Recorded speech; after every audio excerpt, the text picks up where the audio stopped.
Bonjour mesdames et messieurs, nous sommes sur la chaîne GS9 TV. Nous voici en direct du quartier des Moines à Saint-Quentin-Falavier. D'importants travaux sont en cours dans l'école. Trop de perte d'énergie. La mairie a décidé de financer ces changements énergétiques. Nous retrouvons nos envoyés spéciaux sur place pour interviewer les personnes concernées. Bonjour, je suis avec Richard Vallet. Quel est votre métier ? Bonjour. Donc mon métier est ingénieur fluide, c'est-à-dire que je travaille sur le chauffage, l'isolation et l'électricité dans les bâtiments. Mon travail consiste à étudier le bâtiment et savoir de quelle manière on peut travailler dessus pour qu'il consomme le moins d'énergie possible. Dans l'école, on va surtout améliorer sa performance énergétique, c'est-à-dire qu'elle va consommer beaucoup moins d'électricité que ce qu'elle consommait il y a 2 ans.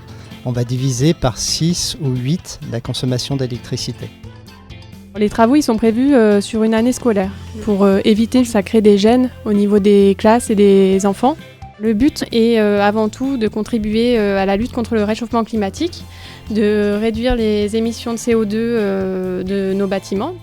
Le groupe scolaire, c'est quand même un assez ancien bâtiment et le fait de mettre en place tous les travaux, que ce soit l'isolation des murs, la toiture, des vitrages, etc. L'objectif final, c'est qu'on puisse arriver à plus de 70% d'économie d'énergie. Combien vont coûter les travaux ? Approximativement, ça va coûter 2 600 000 €. On a fait appel à des financeurs. Donc là, on a eu des retours positifs de la région Rhône-Alpes, du département de l'Isère, pour pouvoir contribuer à ces travaux.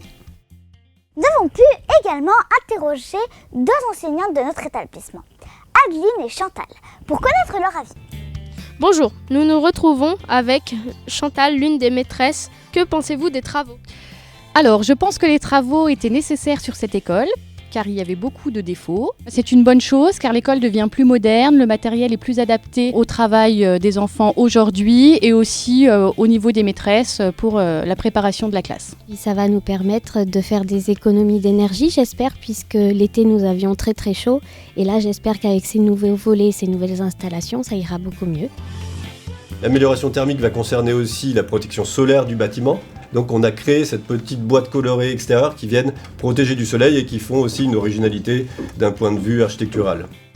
Sur les isolants, donc on va utiliser en remplacement d'isolant en polystyrène existant de l'isolant en laine de roche sur une épaisseur de 14 cm donc sur les parois, 22 cm en toiture. La laine de roche, c'est un matériau naturel. Contrairement à la laine de verre, c'est quelque chose d'inerte. Il y a des matériaux qui sont plus naturels pour isoler, tels que la laine de mouton ou la laine de bois dont on a dû vous parler. Par contre, ils sont généralement moins performants pour l'isolation. Grâce aux travaux, l'électricité et l'isolation se sont beaucoup améliorées. Avant, il fallait 198 950 kWh par an pour chauffer.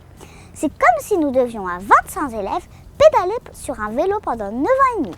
Grâce aux travaux, la consommation va passer à 32 800 kWh, soit seulement 1 an et demi de vélo. Pour l'éclairage, l'école va passer de 25 900 à 12 500 kWh par an. La moitié, super, non ? Les élèves seront bientôt au confort dans leur nouvelle classe. N'oublions pas que l'école est un endroit confortable où les élèves s'amusent et apprennent.